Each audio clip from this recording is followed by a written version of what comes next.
Selamat datang kembali bertemu dengan saya Muhammad Dino Gobel dalam program NPM Podcast Manado Bacerita dalam naungan NPM Media Group. Assalamualaikum warahmatullahi wabarakatuh.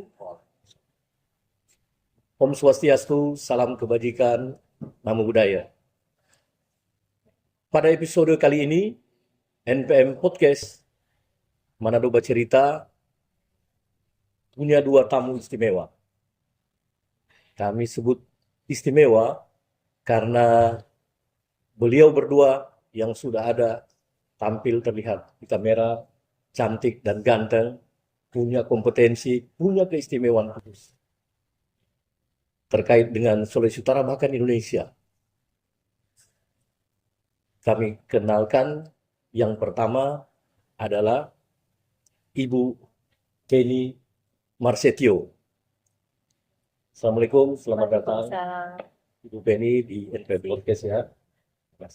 Juga ada Bapak Profesor Dr. Ismunanda. Beliau adalah staf ahli Mendikbud RI saat ini, mantan Duta Besar Republik Indonesia untuk UNESCO. Nah, masyarakat Sulawesi Utara, seperti saya katakan tadi, sosok-sosok ini, beliau-beliau ini adalah sosok istimewa, pejuang yang, boleh kami katakan pejuang yang tidak pernah orang tahu, tapi menghasilkan karya di mana ikut melestarikan warisan budaya leluhur bangsa Indonesia. Khususnya ketika pada tanggal 5 Desember ya, 5 Desember 2024, dalam sebuah sidang UNESCO di Paraguay, ya, Paraguay, UNESCO meresmikan, mengesahkan salah satu warisan budaya leluhur dari Minahasa, yaitu musik kolintang sebagai warisan kebudayaan tak benda. Nah, ini sebuah keistimewaan dan menjadi kabar sukacita bagi kita semua, termasuk kita di Sulawesi Utara. Nah, pada kesempatan ini, torang atau kita semua ingin cari tahu seperti apa kedua beliau ini berjuang dan bisa menggolkan musik kolintang menjadi warisan tak benda yang diakui oleh dunia internasional. Kita akan awali dengan Ibu Penny Marsetio. Nah, Ibu Penny adalah pencetus sekaligus Ketua Umum PINKAN atau Persatuan Insan Kolintang Indonesia. Gitu Ibu Penny ya. Baik, kita langsung ke Ibu Penny dulu. Ibu Penny, sejak tahun 2018, ini bukan waktu yang singkat, bagaimana perjuangan Ibu Penny berusaha mengangkat musik kolintang ini, sehingga musik kolintang bisa dipilih, terpilih, bahkan diakui sebagai warisan budaya tak benda di tingkat internasional. Waktu yang tidak singkat, panjang, dan butuh pengorbanan. Nah, masyarakat Sulawesi Utara bahkan Indonesia ingin cari tahu, kenapa kok Ibu musik kolintang? Yang mana Ibu jatuh cinta dengan alat musik ini, bahkan menjadikan Minahasa sebagai rumah keduanya Ibu. Kira-kira seperti itu. Monggo, silakan Ibu. Baik, terima kasih. Saya perkenalkan diri saya Penny Iliana Marsetio, Ketua Umum Persatuan Insan Kolintang Nasional Indonesia. Dan untuk Persatuan Insan Kolintang Indonesia ini bisa bisa dibentuk atas inisiasi Ibu Lis Purnomo Yusgiantoro. Dan saya adalah ketua kedua dari PINKAN Indonesia. Dan tentunya saya diberi amanah untuk meneruskan perjuangan kolintang menuju UNESCO. Kami mengajukan sebanyak 3 kali. Di tahun 2013 saat ketua pertama Ibu Ani Sudibyo. Lalu kami lanjutkan di 2013, belum juga goal, dan tahun 2018 kami ajukan kembali, dan dalam perjalanan Eh, untuk mendapat pengakuan, kami bertemu dengan Profesor Ismu Nandar, kala itu sebagai duta besar untuk UNESCO. Dan puji syukur, perjuangan kami, Insan Kolintang Nasional Indonesia yang ada di seluruh wilayah NKRI maupun luar negeri, kami bersatu bersama.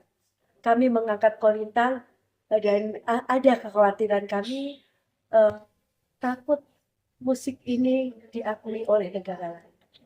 Sementara yang sudah melambai-lambai adalah tetangga terdekat, lalu juga apa namanya, sekali waktu kami dari Pingkan Indonesia diundang oleh eh, Departemen Luar Negeri yang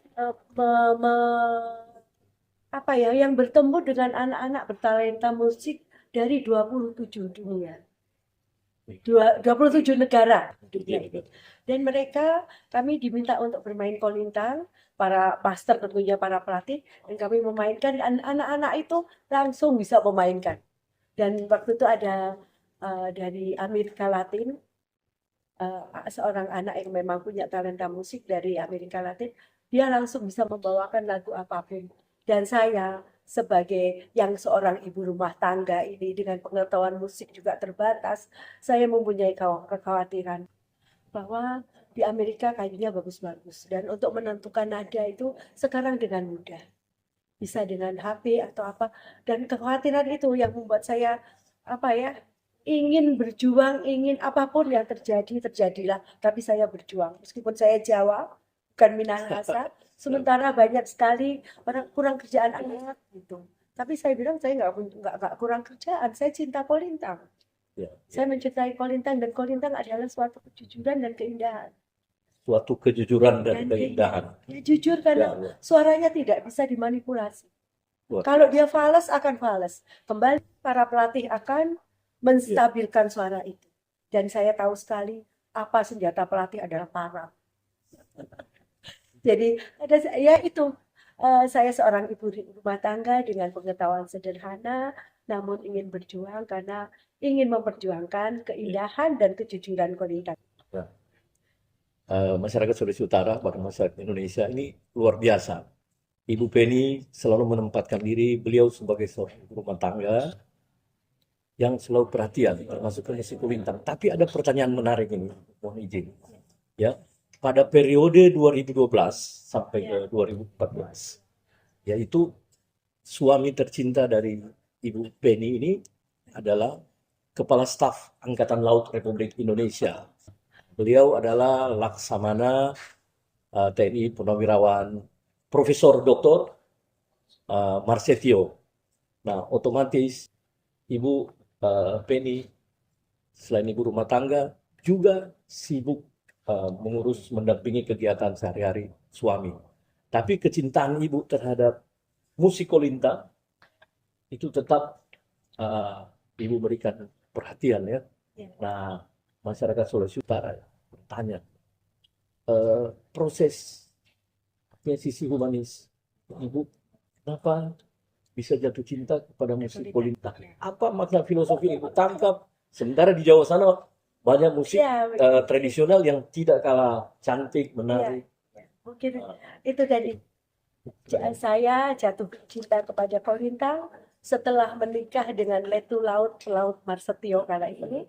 Kami di organisasi wanita TNI AL, kami diminta untuk ikut aktif menjaga seni tradisional.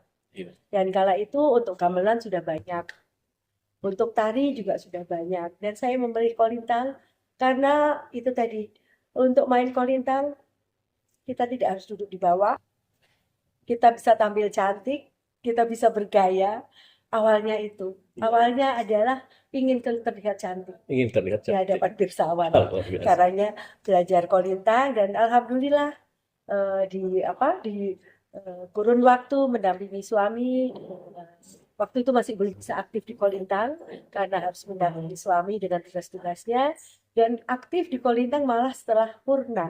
Suami purna tugas, mempunyai waktu yang banyak, tapi menurut suami sih daripada ngerepotin aku, mending kamu sanalah cari kegiatan, dan saya pilih kolintang.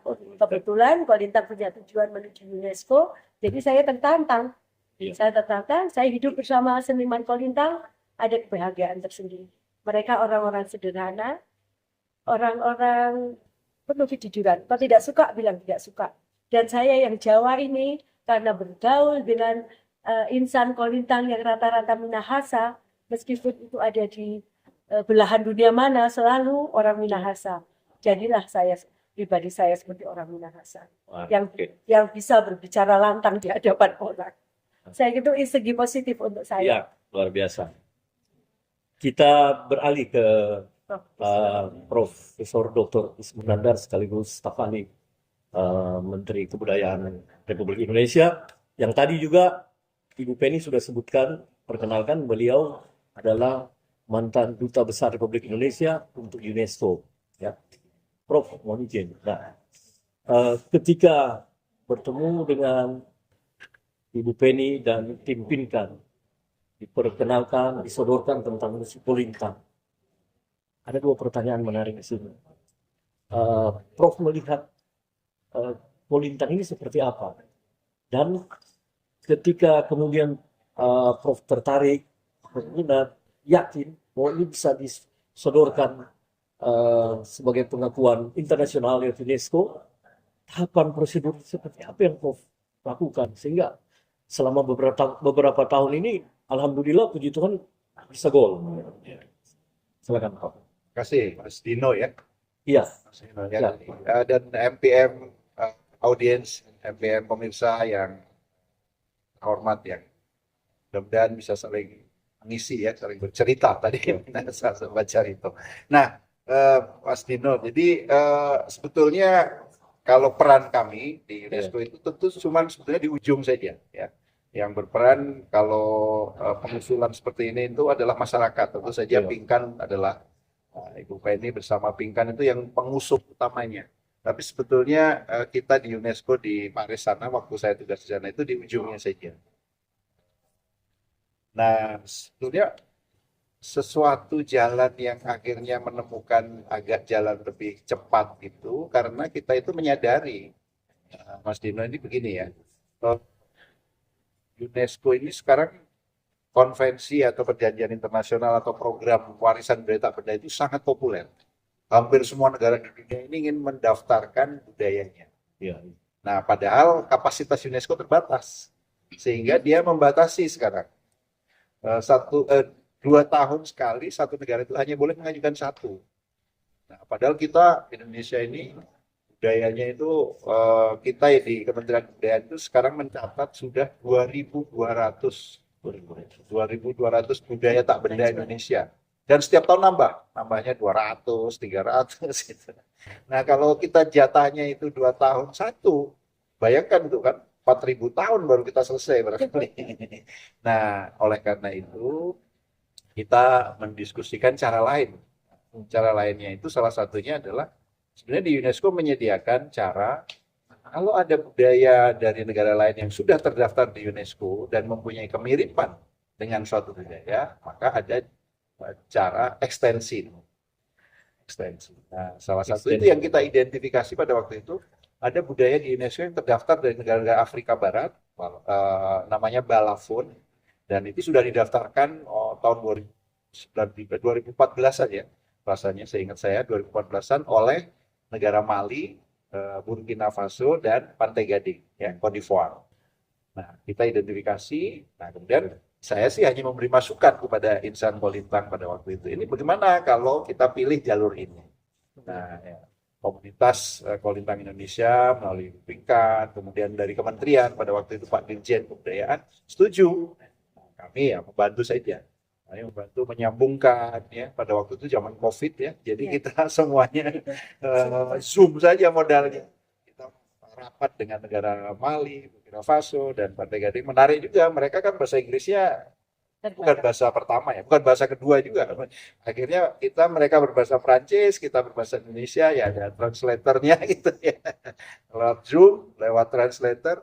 Tapi alhamdulillah semua prosesnya berjalan lancar dan melalui mekanisme lancar, dan proses itu lumayan lama juga Mas, karena proses di UNESCO itu untuk proses penilaian dan sebagainya, pengecekan dokumen dan sebagainya 2 tahun.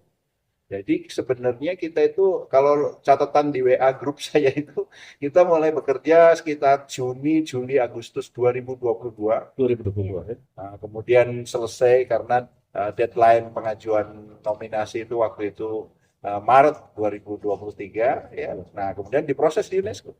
Baru Desember 2024 seperti Mas Dino sampaikan tadi ditetapkan. Jadi sebetulnya perjalanan cukup lama juga. Nah, apalagi kalau Bapak ini menghitung dari dulu pernah berusaha memasukkan sendiri dan sebagainya. Nah, tapi esensinya garis bawahnya yang ingin saya sampaikan ini kerja besar dari banyak pihak. Saya itu hanya ikut berasa di ujungnya saja membantu menghubungkan, kemudian tadi ya melalui jalan yang namanya ekstensi. Dan ekstensi itu tadi Mas Dino menyebutkan sangat baik bahwa tujuan dari semuanya ini adalah melestarikan budaya itu. Jadi kita dengan ekstensi dengan teman-teman 3 negara di Afrika itu sebenarnya kita melestarikan bersama karena ada kemiripan budaya Balafon dan Kolintang dan kita bertekad untuk melestarikannya ke generasi muda. Kalau generasi muda nggak tertarik, hilanglah budaya ini. Seperti Bu Penny takutkan tadi. Ya. Ini Prof menarik. Kata kunci di sini, Prof 3 kali saya hitung. Prof sampaikan, saya ini adalah penghubung. Nah, dari kata penghubung ini, kalau kita lihat lebih jauh maknanya, itu ada sebuah ada upaya perjuangan, lobby, ya. Sementara tadi Ibu Penny katakan bahwa Kolintang ini juga nyaris diklaim ya, barangkali. Iya.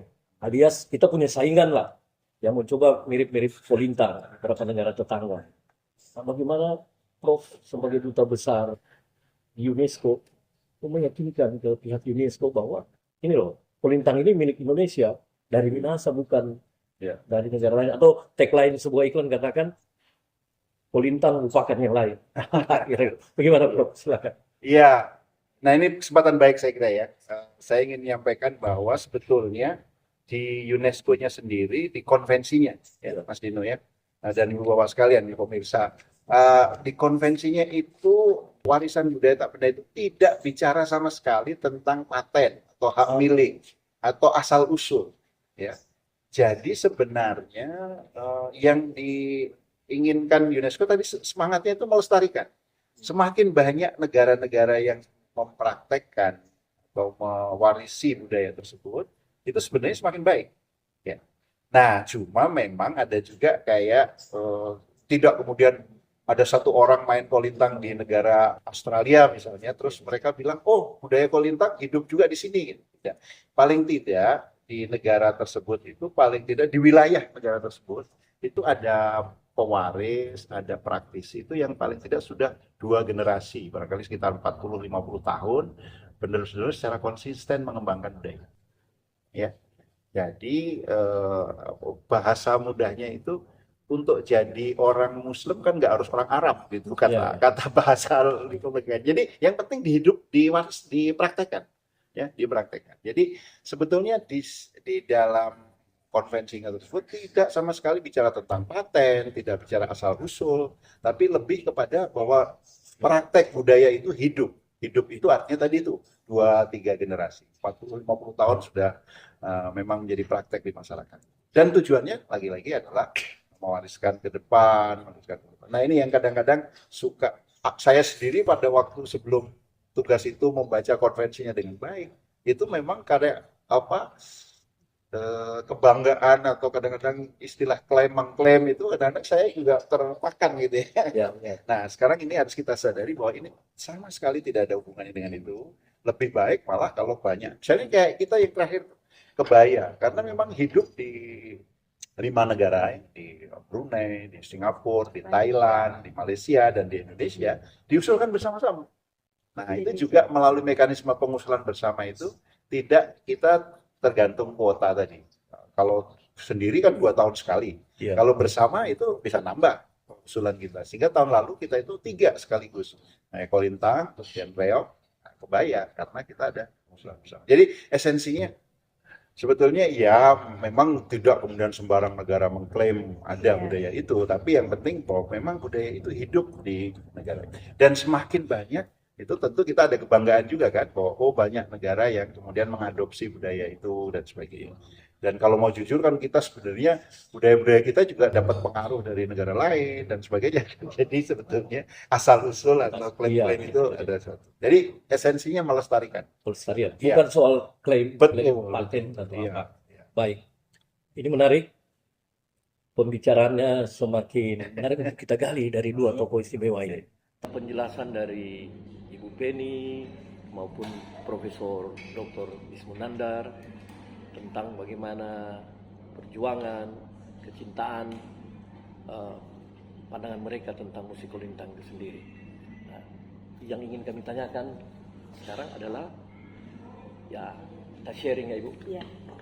Mulai dari 2018 sampai 2025 ini, khususnya ketika mencapai puncak kolintang diakui oleh UNESCO, tantangan seperti apa yang Ibu sempat alami dalam perjuangan ini?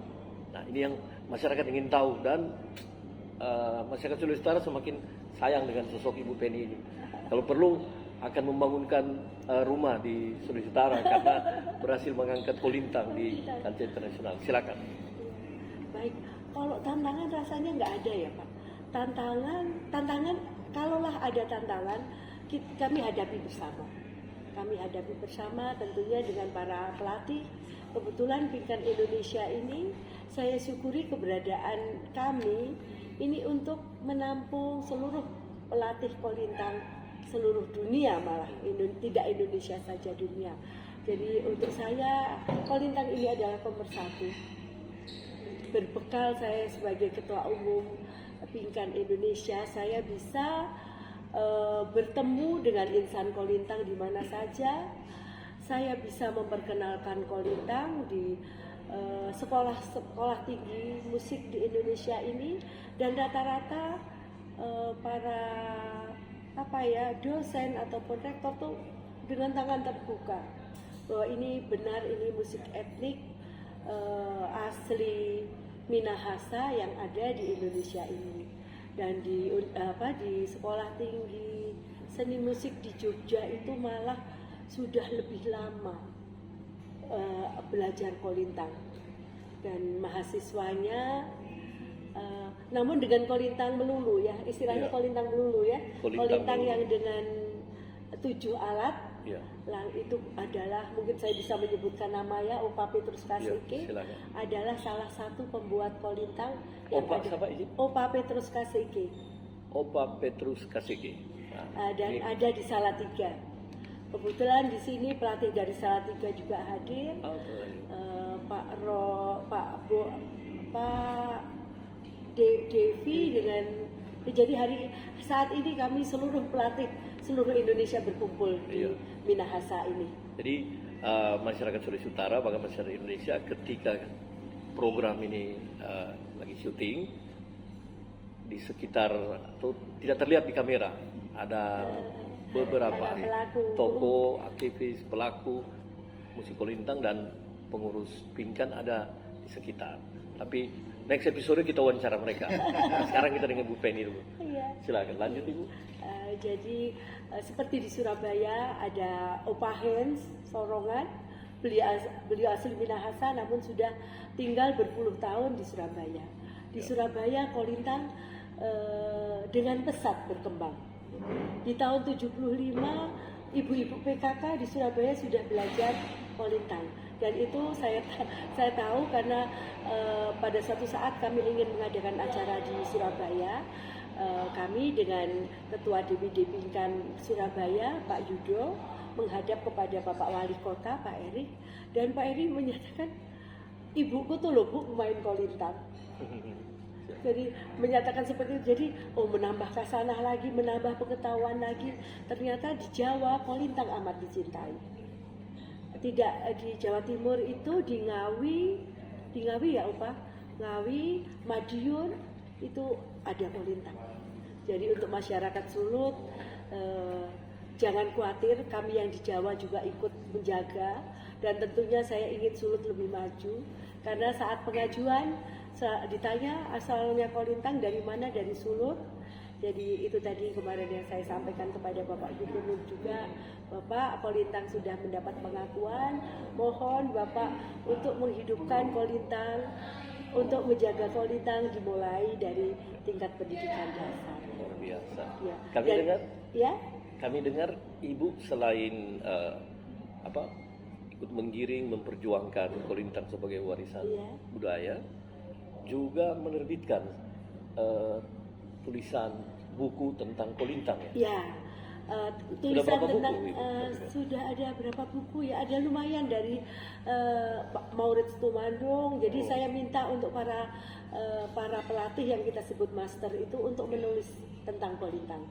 Dan karena itu tadi kembali lagi masalahnya mesti UUD ya akhir-akhirnya.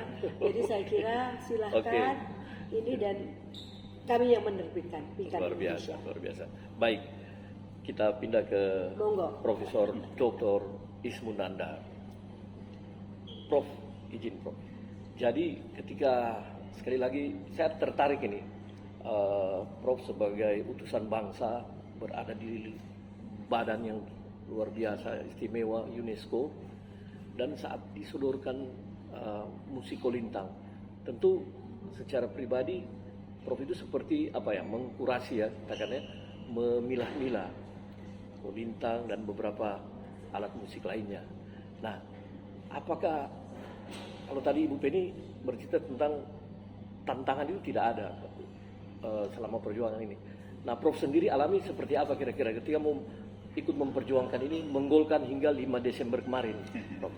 Baik, terima kasih Mas Dino. Jadi sebetulnya kalau proses kurasinya itu di level nasional. Jadi di Dirjen Kebudayaan. Jadi apa saja yang akhirnya mau diusulkan ke UNESCO itu memang di Dirjen Kebudayaan ada proses penilaian berkas, mana yang sudah lebih siap dan sebagainya. Nah, tetapi sebagaimana saya sampaikan di episode sebelumnya tadi, kita itu kan akhirnya memilih jalur ekstensi. Nah, tantangannya pada waktu itu memang apakah mau nih komunitas Kolintang dalam tanda petik ditempelkan ya dengan balafon yang negara-negara Afrika, alatnya barangkali ada kemiripan karena sesama xylophone dari kayu juga, tetapi memang resonatornya beda. Mungkin mereka lebih sederhana dan sebagainya. Tetapi ya proses untuk sampai mereka menerima itu tidak terlalu lama. Jadi mungkin berkat leadership dari Ibu dan Bapak pada waktu itu dan juga komunitasnya itu dengan cepat menerima, serta saya pikir memang saya juga mendengar ya, sebetulnya di Sulawesi Utara ini di Minahasa ada pendapat yang lain dan sebagainya, tetapi Itu rasanya tantangannya. tapi Saya dalam sampai lupa. Iya. tapi di sana saya memonitor itu nggak lama, kemudian bisa bersatu dan bahwa tujuan utamanya adalah kita ingin melestarikan dan ingin segera memasukkan ke UNESCO, daftar UNESCO, sehingga tantangan itu bisa dilewati. Jadi menurut saya sih itu alhamdulillah ya. Jadi dan misalnya kita juga mungkin kita juga terdengar di media ya, waktu pengusulan kebaya itu kan juga banyak yang menentang. Kenapa kita harus bersama negara lain? Kan kebaya kita lebih banyak, kebaya kita lebih bagus ya. Selalulah kalau orang punya sendiri kan kita harus bilang lebih bagus itu ya. Nah, hal-hal seperti itu yang di Kolintang juga dengan cepat itu bisa diatasi. Nah, tetapi kemudian menurut saya Mas Dino sekalian menyebutkan tantangannya justru yang ke depan ya. Ke depan ini bagaimana kan tadi sebetulnya esensi Mas Dino mengawali dengan sangat baik di podcast kita ini, melestarikannya itu yang penting. Nah, ini tantangan bagaimana generasi muda ini di tengah berbagai mungkin budaya yang lebih instan, yang lebih menarik, mungkin yang lebih glamor, di digital sudah lebih siap. Kita kembali atau reborn kalau istilahnya medianya Mas Dino tadi kepada budaya-budaya tradisional. Nah, ini tentu kemarin kita diskusi di para pelatih seperti Ibu Penny sampaikan tadi, bagaimana sebetulnya karena kalau yang di warisan budaya tak benda ini kreasi boleh, inovasi silahkan gitu. Jadi bagaimana anak-anak muda waktu kita bersilaturahmi dengan gubernur itu, anak-anak muda tampil dengan aliran musik yang agak sedikit beda, didampingi minus one yang akhirnya kolintangnya masih tetap terdengar, tapi anak-anak muda lebih suka kan. Kalau kita yang tradisional sekali mungkin anak-anak muda kurang. Nah yang seperti itu yang tantangan Mas. Nah alhamdulillah juga saya ini sekaligus ini ya menyampaikan ke masyarakat, karena waktu Pak silaturahmi dengan Pak Gubernur sudah berjanji ya setiap kecamatan akan punya kolintang, nanti akan setiap sekolah, barangkali ya saya dengar kalau tidak salah mungkin dimulai SMA atau SMP atau SMK dulu. Nah dari situlah saya kira ya bagaimana kita tantangan itu kita jawab bahwa dengan musik tradisional kita kembali ke akar tradisi kita populerkan, tapi sambil kita kreasikan juga, kita inovasikan dengan aliran-aliran baru, musik-musik baru, dan supaya anak-anak muda kita lebih tertarik. Itu Mas. Ini menarik, Prof. Artinya ini sekalian juga kita ingin mengulik posisi Prof sebagai staf ahli Menteri Kebudayaan saat ini. Nah, baik kolintang maupun musik-musik tradisional lainnya, ini kan tersebar di berbagai provinsi Indonesia. Nah, bagaimana strategi Prof Ismunandar bersama dengan Pak Menteri Kebudayaan dalam mengajak generasi muda? Adakah program pendidikan khusus yang disiapkan ke depan untuk anak-anak muda semakin mencintai bahkan melestarikan peninggalan dalam bentuk musik tradisional? Iya. Kalau Pak Menteri selalu mendorong kita semua ya, dan setiap kali beliau di berbagai kesempatan itu menyampaikan bahwa modal kita yang sangat besar ini Mas Dino, jadi diversitas atau kadang-kadang beliau menyebut mega diversity ya, keragaman yang sangat besar dari budaya kita ini merupakan modal.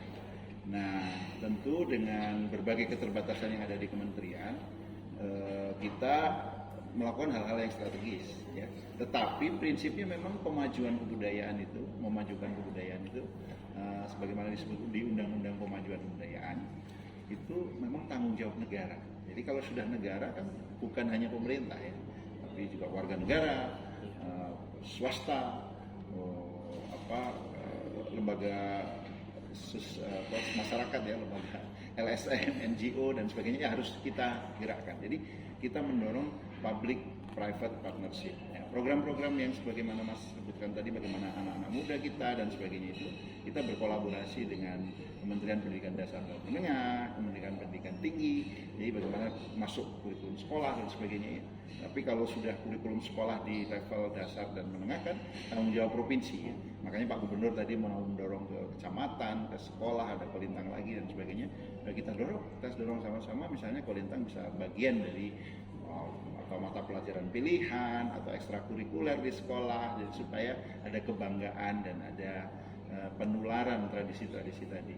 Dan kolintang kan tidak hanya memainkannya saja ya, tetapi barangkali skill untuk membuatnya dan sebagainya mungkin nggak harus semua anak-anak Minahasa bisa, tetapi misalnya ada yang memang senang sekali juga punya skill untuk membuatnya, karena itu juga ada keterampilan tertentu ya, barangkali di SMK khusus dan sebagainya harus mulai diterapkan. Menanam pohonnya, jangan-jangan mencari pohon yang kayunya cocok untuk. Jadi ada satu ekosistem betul, kita bangun ya. Dan itu yang kita janjikan pada waktu kita menominasikan ke UNESCO. Tidak hanya memainkan saja, tetapi juga mulai dari menanam pohonnya, melestarikan pohonnya, melestarikan keterampilan membuatnya, dan tentu memainkan. Dan kolaborasi dengan negara-negara tiga yang sama-sama. Luar biasa. Baik. Tanpa terasa kita memasuki sesi terakhir ya. Jadi sekiranya di penghujung segmen ini ada closing statement dari baik Prof maupun Ibu Penny. Kita sampaikan mulai Ibu Penny terlebih dahulu. Silakan Ibu Penny. Ini untuk seluruh masyarakat Indonesia. Sulawesi Utara. Termasuk khususnya Sulawesi Utara. Ya. Saya kira kalau untuk Sulawesi Utara, saya ingin kolintang mulai dari tingkat dasar. Ya. Kalau Nusantara dan para pemuda maupun remaja maupun teenager yang tengah itu untuk mengetahui Kolintang ini adalah suatu ensemble musik kayu yang keberadaannya sama dengan musik-musik internasional, hanya dia berbentuk etnik dari kayu. Jadi untuk terus memainkan, terus menjaga apa-apa yang sudah diraih pengakuan dari UNESCO, dan kita membuktikan bahwa memang kita melestarikan alat musik itu konsekuen dengan apa yang sudah didapat. Ya. Terima kasih. Terima kasih Bu Penny. Silakan Prof. Ya, terima kasih. Saya kira melanjutkan saja Mas Dino tadi apa yang disampaikan Bu Penny. Jadi kita itu memang masuk di dalam daftar, istilahnya daftar representatif warisan budaya tak benda UNESCO. Namanya representatif, memang ya kita punya budaya Indonesia yang saya sebutkan dari 2000 sekian ya. Tapi keterwakilan, oh ini wakil contoh yang bisa dijadikan contoh gitu ya. Dan saya ingin mengutip juga lagi bahwa file kita, dokumen nominasi kita itu jadi contoh juga sekarang di UNESCO ya. Salah satu dari beberapa contoh dokumen yang baik. Nah, jadi ini harus kita pertahankan. Contoh budaya dan nilai-nilai dari Kolintang yang kita sebut di dalam dokumen nominasi itu nilai kebersamaan, tadi Bu Penny menyebut kejujuran, perdamaian, itu nilai-nilai penting. Jadi sebenarnya bukan benda Kolintangnya saja yang harus kita warisi, tetapi juga nilai-nilainya yang tak bendanya itu tadi. Nah, ini sangat nilai-nilai yang sangat, budaya kita selalu begitu ya, selain bendanya tapi ada esensinya yang penting, kebersamaan, penghargaan pada sesama dan sebagainya. Terima kasih Prof. Pas. Masyarakat Indonesia, khususnya masyarakat Sulawesi Utara, tanpa terasa sudah hampir 1 jam kita berbincang. Kata orang Manado, torang bercerita dalam podcast ini. Ingin bercerita lebih, tapi waktulah yang membatasi. Nah, di penghujung episode ini, saya ingin menyampaikan bahwa 5 Desember 2024, sebuah hari istimewa di negara Paraguay, warisan tradisional, musik tradisional Indonesia dari Minahasa resmi diakui sebagai warisan budaya tak benda oleh UNESCO. Ini bukan sebuah akhir, ini bukanlah sebuah puncak yang kemudian hanya sebatas seremonial semata. Tapi seperti yang dikatakan oleh Ibu Penny Marsetio dan Profesor Dr. Ismu Nandar, ini justru awal kita membangun semangat mencintai, melestarikan warisan budaya bangsa. Saya Muhammad Dino Gobel selaku host dari NPM Podcast Manado Bercerita menyampaikan terima kasih, dan saya akan tutup dengan sebuah pantun. Warisan budaya tak benda juga itu kan. Saya minta cakepnya ya Prof. Ibu Penny. Buah mangga, buah kedondong. Datang jo ke Manado, pasti ingat Kolintang dong. Terima kasih. Assalamualaikum warahmatullahi wabarakatuh. Salam sejahtera. Salam. Ya, Ismu Nandar, staf ahli Menteri Kebudayaan, mengucapkan selamat atas terinskripsinya Kolintang di UNESCO.